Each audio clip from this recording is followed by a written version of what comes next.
Bonjour. Notre Seigneur, quand il a fondé l'Église, il a annoncé par avance ce qui se passerait. Il a dit en particulier: on sera divisé, père contre fils, fils contre père, mère contre sa fille, et fille contre sa mère, belle-mère contre sa bru, et bru contre sa belle-mère. Je ne suis pas venu apporter la paix, mais la guerre et la division. Et c'est vrai, habituellement, c'est ce qui se passe quand les valeurs chrétiennes sont prises au sérieux par quelqu'un, que du coup, il ne vise que la vie éternelle et les valeurs qui permettent d'y conduire, à savoir l'amour de Dieu et l'amour du prochain. Alors, il est bien en dehors des valeurs du monde. Les valeurs du monde cherchent à construire ici-bas sa gloire et une carrière éventuellement. Et ça se fonde sur bien d'autres choses, souvent sur le réalisme de l'égoïsme. Il faut penser à soi d'abord. En conséquence, il arrive que des chrétiens qui vivent profondément leur foi deviennent comme des objets de scandale parce qu'ils sont comme un reproche vivant par leur simple présence. Ceci, cependant, n'est pas toujours le cas. Cette parole de Jésus n'est pas universelle. Il peut arriver qu'un chrétien fasse l'unanimité autour de soi. Vraiment. Et c'est comme ça d'ailleurs que l'Évangile, peu à peu, s'est répandu sur la terre. Pour illustrer cela, je voudrais raconter ici la vie d'une petite sainte qui a fait l'unanimité autour d'elle. Elle est italienne, elle s'appelle Benedetta Rosello. Mais elle est devenue religieuse et donc elle a pris un nom tout à fait différent. Maria Giuseppa Rosello, sœur Marie-Joseph Rosello. Elle a fait l'unanimité autour d'elle et, à l'occasion, j'essaierai d'analyser ce qui fait que certaines qualités du cœur, tout en étant profondément chrétienne puisqu'elle est canonisée, ce n'est pas n'importe quoi, elle est donnée donc à l'Église universelle comme étant un modèle, et ceci par le pape Pie XII, pour une fois pas par le pape Jean-Paul II. C'est donc que ces qualités doivent servir de modèle. Voici donc son histoire. Elle est née en 1811, donc en ce début de 19e siècle, qui est à la fois le siècle le plus horrible en ce qui concerne le développement des idéologies athées, mais aussi le siècle en Europe des plus grands renouveaux de la foi. On dirait que les terres où la Révolution française a étendu son impact, ces terres sont devenues les plus profondément chrétiennes, comme si le sang des martyrs de 1793 avait produit des chrétiens fervents. Oui, on peut le dire, 1811, ce n'est pas encore la Restauration qui se fera en France à partir de la chute de Napoléon. C'est même des événements assez tragiques. La guerre napoléonienne arrive ici en Italie. Elle naît du côté de la ville de Savone. Et voici un plan qui indique où ça se trouve, donc en plein territoire où la guerre a été apportée par l'empereur. Bénédicte fait partie d'une famille nombreuse. Son père, Bartolomeo, et sa mère, Maria, sont de modestes fabricants d'articles de table, des potiers donc. Eh bien elle, très vite, alors qu'elle est la 4e enfant d'une famille de 10 frères et sœurs, très vite, elle apprend à manier l'argile, à participer aux travaux de ses parents. C'est ça l'avantage d'une famille nombreuse. Les enfants peut-être reçoivent individuellement peut-être un peu moins de tendresse, mais on est un groupe, on est une famille. Très vite, elle est chargée de s'occuper de ses plus petits frères et plus petites sœurs. C'est une tâche qui est confiée, mais c'est pas seulement son cas, c'est le cas de toute la famille. Et donc elle se développe ainsi, d'autant plus que dans la famille, on donne le sens de la vie, on parle de Jésus-Christ, on développe l'amour de Jésus, l'amour de la Vierge Marie. Les récits que raconte sa maman au coin du feu, les vies de saints, mais aussi les histoires tirées de l'évangile de Jésus lui arrachent des larmes et très vite on la voit développer une grande dévotion à Jésus-Christ crucifié, méditant sur ses souffrances, et puis à la Vierge Marie, sa maman du ciel. Alors on pourrait dire, mais tout de même, elle n'a jamais eu de poupée durant son enfance. Ses parents n'auraient pas pu lui payer un tel jouet, mais ce n'était pas un problème. Il y avait une harmonie, et je dirais une présence telle que s'il fallait jouer, on jouait avec n'importe quoi, n'importe quel objet devenait pour l'imagination le plus beau des jouets. Et c'est ainsi qu'elle se développe très équilibrée et qu'elle devient une jeune adulte. Évidemment, quand le temps passe et qu'elle atteint presque 18 ans, alors ses parents sont là pour lui signifier qu'il faut maintenant qu'elle se prenne en main, qu'elle gagne sa vie. Et c'est normal. C'est d'ailleurs une façon finalement de se lancer. L'oiseau doit quitter son nid. Et donc, à ce moment-là, elle commence par s'inscrire au tiers-ordre des franciscains, probablement vers 1830, alors qu'elle a à peu près 19 ans. Ça veut dire que elle le sait, si elle doit quitter ses parents, il lui faut un support spirituel. On lui donne dans ce tiers-ordre, qui est très célèbre en Italie, fondé par Saint François.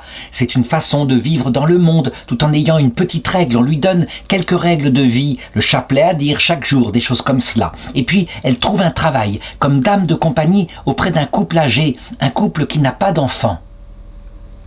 Il faut donc l'imaginer, qui vient de sa campagne ainsi, qui vient simplement, qui se met au service en particulier du monsieur, qui est handicapé physique. Et ce couple, il a aussi des servantes, c'est un couple de nobles, ils ont beaucoup d'argent. Et là, aussitôt, dans cette famille, on dirait que la lumière est entrée. Vraiment, c'est incroyable. Elle est lumineuse, elle est discrète à la fois. Je veux dire par là que présente, mais très humble, très modeste, ne se mettant pas en avant. Je parlais tout à l'heure des qualités qui font l'unanimité, c'est certainement cela. Un mélange à la fois d'attention aux autres, mais aussi de profonde humilité qui ne se met pas en avant. Ce qui énerve souvent les gens, c'est quand on a l'impression qu'on se met en avant en étant quelqu'un de plus vertueux que les autres. Dans la maison tout entière, pas seulement auprès de la maîtresse et du maître, mais aussi auprès des serviteurs, elle est bientôt aimée, plus que tout, elle est le rossignol chançant de cette maison.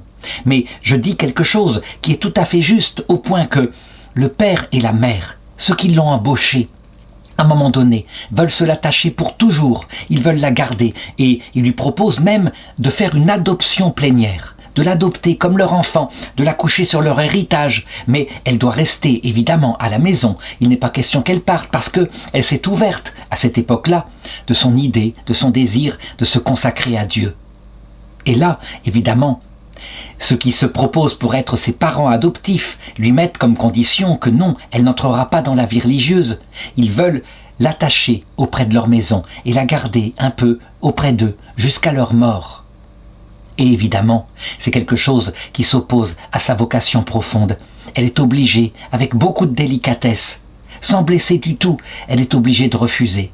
Et c'est à ce moment-là, évidemment, qu'elle va postuler pour rentrer dans une communauté religieuse, une communauté qui s'occupe d'œuvres sociales. Il n'est pas question pour elle d'entrer dans un couvent contemplatif. Les sœurs de la purification s'occupent des pauvres en particulier. C'est là qu'elle trouvera sa place. Et donc, on la voit qui, avec beaucoup de douleur, dit au revoir à la famille dans laquelle elle est restée 7 ans. Et on est là pour lui dire au revoir dans beaucoup de chagrin.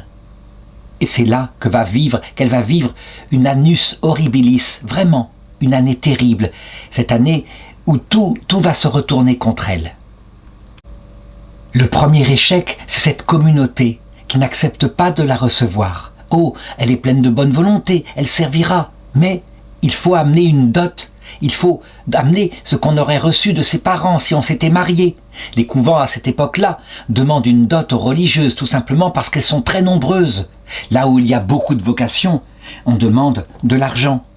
Et elle pourra alors se consacrer, mais évidemment, ses parents n'ont absolument pas les moyens. Et puis, des malheurs familiaux commencent à l'atteindre. D'abord, c'est sa mère qui meurt, puis peu après, son frère cadet et sa sœur, la petite Joseph, âgée de 17 ans. Et enfin son père. C'est une véritable catastrophe. L'une des pertes les plus douloureuses, ce sera justement sa sœur, la petite Joseph. Cette année de ses 26 ans a été pour elle l'année sans doute la plus douloureuse de sa vie. Elle y a appris à quel point on peut souffrir ainsi. Tout en gardant profondément sa foi, elle retourne dans sa maison, elle devient le principal soutien de sa famille, dans les larmes, dans la douleur. Elle est là, elle redevient un peu la maman de tout le monde, avec cette énergie qui la caractérise. On peut imaginer les doutes qu'ont dû traverser son esprit, et l'idée peut-être qu'elle n'a pas fait la volonté de Dieu, que le vieux couple qui lui proposait de tels trésors, qui l'aurait aidé de cette façon-là, peut-être qu'elle aurait dû rester. On peut l'imaginer. En tout cas, ce qui est sûr, c'est que la Providence ne va pas la laisser abandonner comme cela longtemps. Et au contraire, les choses, cette même année, 1837, vont se mettre en place d'un seul coup, d'une manière tout à fait étonnante et providentielle. En effet, dans la ville de Savone, où elle est restée de nombreuses années, il y a un bon évêque, un évêque plein de cœur, Monseigneur de Marie. Et lui, un jour qu'il passe dans la rue et qu'il voit des jeunes filles qui sont là, qui sont mal élevées, qui font de la retape, qui l'invitent probablement à le rejoindre dans la chambre, comme ça, c'est ainsi qu'elle parle. Et on peut l'imaginer, peut-être des prostituées. Toujours est-il que lui, sans du tout les condamner et sans rougir, il dit simplement « Oh, si seulement je pouvais trouver une personne généreuse qui prendrait soin de ces enfants délaissés, de mon troupeau. » Il est bouleversé par cette rencontre. Il parle de ce qu'il a vu à la messe où elle se rend le soir. Et elle reçoit cette parole comme un appel direct de Dieu. Donc, très vite, elle va aller se présenter à l'évêque de Marie et elle va lui proposer de se mettre à son service s'il veut faire quelque chose d'elle. Elle lui raconte sans aucun problème ses échecs dans sa vocation, l'absence de dot, sa grande pauvreté, mais sa volonté généreuse de se consacrer à Dieu. En fait, ce que ne sait pas cet évêque, c'est qu'il a là une perle qui approche, il ne peut pas la discerner, elle est encore bien jeune, d'autant plus que d'autres dames, ayant le même désir de se consacrer à Dieu, se sont présentées à lui, son appel a été reçu, 7 sur 7. Elles sont donc 4 au point de départ à avoir répondu spontanément à l'appel de l'évêque, 2 sœurs, Angela et Dominica Peschio. Angela, c'est la plus âgée, ainsi que Paolina Barla. Elles rejoignent ainsi le projet avec Bénédicte. Et aussitôt dit, aussitôt fait, Monseigneur Agostino de Marie leur trouve un local, une modeste maison qui est louée, qui est déjà la propriété de l'ordre de Malte. Eh bien, la fondation se fait dès le 10 août 1837. Ah, on peut le dire, autant cette année a commencé dans la douleur, autant maintenant, elle part dans quelque chose de concret, un projet tout à fait réaliste. Et l'évêque prend les choses en main. Il veut leur donner d'abord une formation solide, la spiritualité, une formation accélérée, bien sûr. On n'a pas le temps à cette époque-là de passer 2 ans, 3 ans en formation.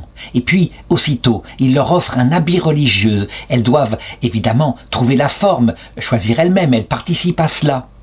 Ensuite, il leur demande de choisir un nouveau nom, chacune. Et elle, en ce qui concerne Bénédicte, eh bien, elle va choisir le nom de Marie. Et Marie, c'est la Vierge, c'est évident. Et puis, elle ajoute le nom de Giuseppa, le nom de sa petite sœur décédée, cette année même. Elle la met comme sa protectrice depuis le ciel. C'est quelque chose de très beau et on la voit tout à fait dans cette simplicité des enfants de Dieu, en lien avec la communion des saints. La mort ne sépare pas ceux qui s'aiment et c'est évident. L'évêque, lui, il trouve un nom. Elles s'appelleront les filles de Notre-Dame de la Miséricorde et elles seront consacrées à la Vierge Marie, au célèbre sanctuaire de la Vierge dans la ville de Savone. C'est un ordre diocésain quelque part, donc ça n'a pas une grande finalité, un peu comme un curé de paroisse créerait une petite communauté pour sa paroisse. À cette époque-là, il y a tellement de vocations, l'Esprit Saint souffle tellement dans l'Europe occidentale qu'on peut le dire. Chaque initiative, chaque évêque, chaque prêtre qui crée quelque chose, s'il a un peu de charisme, tout de suite, il y a des vocations qui se présentent.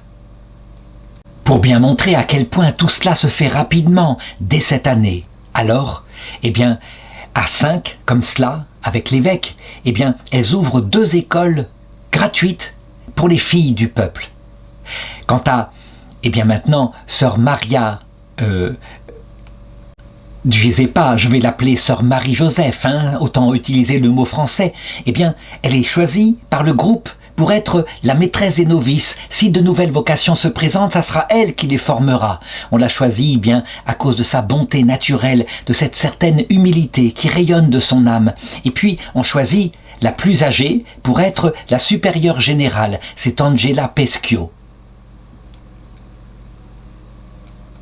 Évidemment, comme elles sont peu nombreuses, il faut considérer les tâches immenses qu'on donne à chacun. Elle est non seulement maîtresse des novices, même si elle n'a pas encore de novices, mais elle est vicaire, c'est-à-dire qu'elle est directement pour aider la supérieure générale, et elle est économe. Quant à la fortune, il n'y a pas grand-chose. Il y a un crucifix, une statuette de Notre-Dame, la Mère miséricordieuse, et 5 lyres que leur a donné l'évêque. C'est l'ensemble de leur fortune, et elles se lancent ainsi, de cette manière-là. L'évêque parce qu'il est le maître dans son diocèse et parce que le droit canon, on peut toujours l'arranger, eh bien il précipite les choses. Il fonde cette école, donc l'éducation des jeunes filles pauvres et le soin aux malades. C'est la deuxième finalité qu'il trouve. C'est logique, hein. Je dirais, un ordre apostolique comme cela, il faut le mettre à la dimension de son cœur. Et il y a des œuvres comme cela, d'autant plus que toutes les sœurs n'ont pas le talent pour enseigner à des enfants. Toutes n'ont pas l'autorité, ne savent pas le faire, comment faire. On se lance, mais elles ont parfois l'autorité pour être en contact personnel avec quelqu'un qui est malade et abandonné. 2 ans plus tard, le 2 août 1839, elle a 28 ans. Maintenant, sœur Marie-Joseph, elle prononce leur vœu perpétuel. Pas de vœu provisoire à cette époque, on se lance directement. Il faut dire que on est confronté à la souffrance et donc on est beaucoup plus engagé et on ne revient beaucoup moins en arrière. Et puis, en 1840, elle a 29 ans. Voici que la petite congrégation contient 7 professes, 7 religieuses qui ont fait leur vœu perpétuel et 4 novices, ce qui veut dire que la maîtresse des novices a du travail. Il faut donc analyser maintenant d'où vient cette unanimité et cette petite pousse à peine plantée en terre par l'évêque de Marie. Comment se fait-il qu'elle pousse aussi rapidement ? Eh bien, il faut le reconnaître. Toutes les sœurs d'ailleurs le reconnaissent. Le moteur, la vie, la joie de la communauté, c'est sœur Marie-Joseph, c'est évident. Je veux dire par là que sa bonté naturelle, sa gaieté font que l'ambiance est toute simple, toute joyeuse. Les conflits qui peuvent exister entre femmes dans des communautés où il n'y a que des femmes, les conflits sont tout de suite réglés, avec l'humour ou avec amour, peu importe. Et l'unanimité qu'elle avait fait dans la maison de maître où elle avait travaillé pendant 7 ans, elle l'a fait immédiatement dans cette communauté. D'ailleurs, très vite, dès 1840, elle a 29 ans, la communauté se réunit en chapitre, il est évident. Tout le monde est d'accord, même l'ancienne supérieure générale. C'est elle qui doit être supérieure de la communauté. C'est évident, il n'y a aucune espèce d'hésitation. En fait, à partir de maintenant, et dans les 40 années qui vont suivre, elle sera systématiquement réélue supérieure. Jamais, jamais on ne mettra en doute ce rôle qui est moteur. D'ailleurs, cette année-là, c'est aussi la mort de Monseigneur de Marie, le 14 décembre 1840. Il laisse la communauté, cette petite pousse, il la laisse sans aide en apparence. En réalité, tout est planté. Il y a à sa tête la personne qu'il faut, et on peut imaginer que depuis le ciel, on a décidé d'emporter ainsi Monseigneur de Marie, qui est le fondateur de cette petite communauté, parce que il avait su mettre la vie qu'il fallait. Évidemment, c'est une lourde perte pour l'Institut, d'autant plus que Monseigneur de Marie connaissait comment canoniquement il faut faire. Il avait commencé à rédiger un projet de règles, et donc, eh bien, puisque la supérieure, la nouvelle supérieure, sœur Marie-Joseph, n'est pas capable de rédiger elle-même des règles, elle confie la rédaction à un père carme, le père Innocenzio Ronciano. Et lui, c'est un contemplatif, mais il est aussi capable de respect par rapport à leur activité apostolique. Et donc, ce nouvel institut, avec le nouvel habit, eh bien, est accueilli, cette fois, par le successeur, Monseigneur Alessandro Ottaviano Riccardi. Qu'est-ce qui peut expliquer que des jeunes femmes, ainsi, quand elles cherchent à se consacrer à Dieu, entrent en premier lieu là ? Ce n'est pas seulement le fait qu'on ne demande pas de dot. C'est vrai. Comment demander une dot, alors qu'elle-même n'a pas pu rentrer dans la vie religieuse parce qu'on lui demandait une dot. Et du coup, les riches en apportent une. Mais il y a aussi ce climat de piété sincère qui n'est pas tendu, qui est paisible, cette vie de famille. Elle a su transformer les choses de cette façon-là. Et puis, bientôt, elle-même, qui est toujours en contact spirituel avec Monseigneur de Marie, qui lui avait établi avec souplesse l'ouverture à toutes sortes d'apostolats. On la voit qui, de la même façon, va ouvrir le même cœur aux dimensions du cœur du Christ. Au début, c'était donc une congrégation diocésaine pour les jeunes filles pauvres, les filles en particulier qui risquaient, venant de la campagne, étant dans le monde ouvrier, d'entrer à un moment donné dans le monde de la prostitution. Eh bien, la première œuvre qu'elle fait, évidemment, c'est de créer une possibilité pour les anciennes prostituées de sortir de la prostitution, d'apprendre un métier, de retrouver leur dignité, de devenir des mères de famille. En fait, pour être tout à fait précis, ce sera plutôt la toute dernière œuvre qu'elle fondera, juste avant sa mort en 1880. Elle l'appelle la Casa delle Pentite. Donc, pour des jeunes filles tombées dans la prostitution, entre-temps elle a créé toutes sortes de choses. Par exemple, elle s'est rendue compte que ceux qui avaient la vocation, parmi des garçons, qui n'ont pas d'argent, qui ne peuvent pas y entrer, eh bien, il faut créer pour eux un petit séminaire, pour les accueillir, pour entretenir leur vocation. Ce sera une des œuvres les plus précieuses, en tout cas celle qui aurait été la plus précieuse au cœur de l'évêque s'il avait été encore là. Et pourtant, ce sera aussi la plus douloureuse, puisque certains parents sont là qui considèrent qu'il y a là une façon d'attirer leurs garçons vers une vocation, de les retirer aux projets mondains qu'ils peuvent avoir. Bref, elle sera très très critiquée par rapport à cette fondation. Les critiques, évidemment, viennent de l'extérieur, de ceux qui ne connaissent pas son cœur. À l'intérieur, il n'y a que paix, harmonie. Très vite, parce que les vocations affluent, elle peut fonder, à la demande des évêques des lieux, d'autres communautés, à Voltri, Ilaro, Porto Maurizio, Albisola.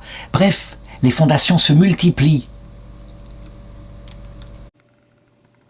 Des prêtres missionnaires qui reviennent en Italie, qui quelquefois sont là pour récolter de l'argent ou des vocations, viennent les voir, ils viennent frapper à la porte de la communauté. Et là, elle apprend en 1856 qu'il y a des esclaves noirs en Afrique qu'il faudrait délivrer de l'esclavage d'une façon ou d'une autre. Eh bien, elle se lance, et c'est ainsi qu'elle accueille un premier groupe de jeunes filles noires qui ont été rachetées par les missionnaires qui se sont lancés, comme le père Biagio Verri ou le père Niccolo Olivieri. Je suppose que du haut du ciel, Monseigneur de Marie ne pouvait pas imaginer ainsi que cet ordre devienne maintenant missionnaire. Et d'ailleurs, il le devient à plein temps. Au bout d'un certain temps, elle envoie 15 religieuses carrément à Buenos Aires, en Argentine, là où un évêque aussi a demandé que des religieuses italiennes puissent venir l'aider dans son apostolat. Sœur Marie-Joseph, quand on la considère, quand on regarde son procès en canonisation, on le voit, c'est une vraie mystique. Les mystiques au sens fort, elles ont les pieds sur terre et le cœur au ciel. D'ailleurs, sa devise qu'elle disait tout le temps à ses filles, « Cœur à Dieu, main au travail », et toujours avec humour et énergie. C'est cela. Si on n'a que le cœur au ciel et qu'on est complètement détaché du sol, alors on ne sait pas prendre des initiatives aussi concrètes que celles qu'elle prie.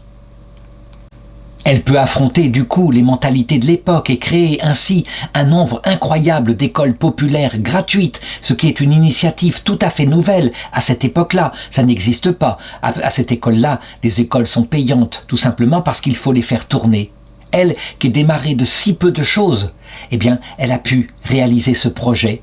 Toujours pareil, l'unanimité de cet amour, de cette humilité qui fait que on donne et en échange, on est assuré de recevoir les prières des sœurs, et donc, par les prières, d'entrer au ciel. Certains critiqueront en disant « Mais ceux qui donnaient donc espéraient obtenir le salut éternel ». Ben oui, c'est comme ça que fonctionnent les hommes, ceux qui ne sont pas tellement dans la vie mystique et la connaissance du cœur du Seigneur. Mais le Seigneur, après tout, il se servait de tout. Il le disait lui-même, Luc 16, 9. « Eh bien moi je vous le dis, faites-vous des amis avec le malhonnête argent, pour qu'au jour où l'argent viendra à manquer, ces amis vous accueillent dans les tentes éternelles. » C'est ainsi donc qu'après 40 années de travail assidu, sans jamais penser à sa santé, eh bien, en 1880, exactement le 7 décembre 1880, alors qu'elle était atteinte à cette époque-là, ayant 69 ans, de quelques problèmes cardiaques qui fatiguaient sa constitution, elle meurt simplement comme cela, dans une grande réputation de sainteté, et elle est inhumée dans un premier temps au cimetière de la ville, avant 7 ans plus tard que son corps soit transporté, évidemment, dans la maison mère. Il faut regarder maintenant la grandeur de son œuvre à sa mort. Sa congrégation, fondée à partir de rien avec 5 lires en poche, comptait 65 maisons. Aujourd'hui, elle existe encore. Elle compte 176 maisons en Italie et jusqu'en Amérique. Le nombre des religieuses est d'environ de 1000. En effet, quand elle a quitté pour partir vers le ciel la congrégation, elle a laissé après elle des sœurs tout aussi capables qui ont pris la suite et qui donc ont élargi la finalité de tout cet ordre, des écoles maternelles, des écoles primaires, secondaires, des collèges, des orphelinats, des hôpitaux, l'assistance aux prisons pour femmes, des maisons de protection des jeunes filles, des hôpitaux pour les enfants trouvés, etc., etc. Tout ce qui peut servir ainsi pour le service d'autrui. Quant à elle, évidemment, son procès de béatification commence dès 1924. Donc, on voit bien, c'est quelque chose comme, 44 ans après sa mort. Et les choses ne vont pas traîner. Une fois de plus, elle fait l'unanimité, alors que quelquefois l'Église met des siècles avant d'obtenir, ou plutôt d'aboutir à une canonisation. Elle, il faudra 14 ans. Elle est d'abord béatifiée en 1938, puis elle est canonisée par le pape Pie XII en 1949, c'est-à-dire 69 ans après sa mort. 25 ans seulement d'enquête de la part de l'Église pour aboutir à la canonisation. Donc ce qui veut dire que les miracles obtenus par Dieu ont été là aussitôt, dès que l'Église les demandait.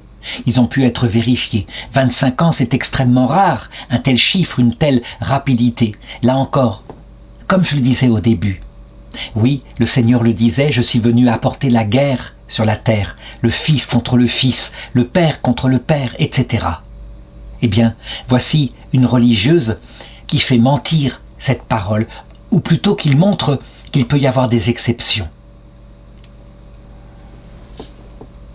Encore une chose étonnante, l'Église, sans doute, ce n'est pas pour rien qu'elle l'a fait. Sa fête liturgique tombe le 27 mai, mais il y a aussi une deuxième fête pour le jour de sa mort, donc le 7 décembre. 27 mai, c'est le jour de sa naissance et de son baptême.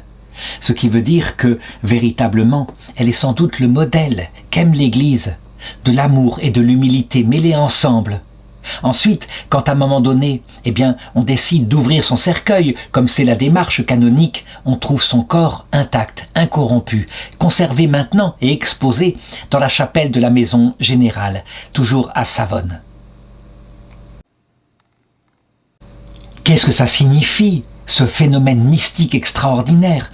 Encore une fois, c'est vrai, quand on ne fonctionne pas uniquement par la charité, l'amour de Dieu et l'amour du prochain. L'amour de Dieu et l'amour du prochain doivent être complétés par une autre vertu. Et c'est ça qui fait l'unanimité. Un amour brûlant pour Dieu, quelquefois, peut, être dans le manque de miséricorde par rapport au prochain, parce qu'on voudrait tout de suite qu'il soit saint. Quand c'est allié à l'humilité, parce qu'on connaît ses propres limites, sans doute parce qu'on est passé soi-même par de grands malheurs. Alors, quand on mêle l'amour et l'humilité, ça s'appelle la miséricorde, la patience, l'attention aux autres, bref, avoir un cœur de chair pour son prochain, ce qu'a été toujours le cas de Mère Marie-Joseph.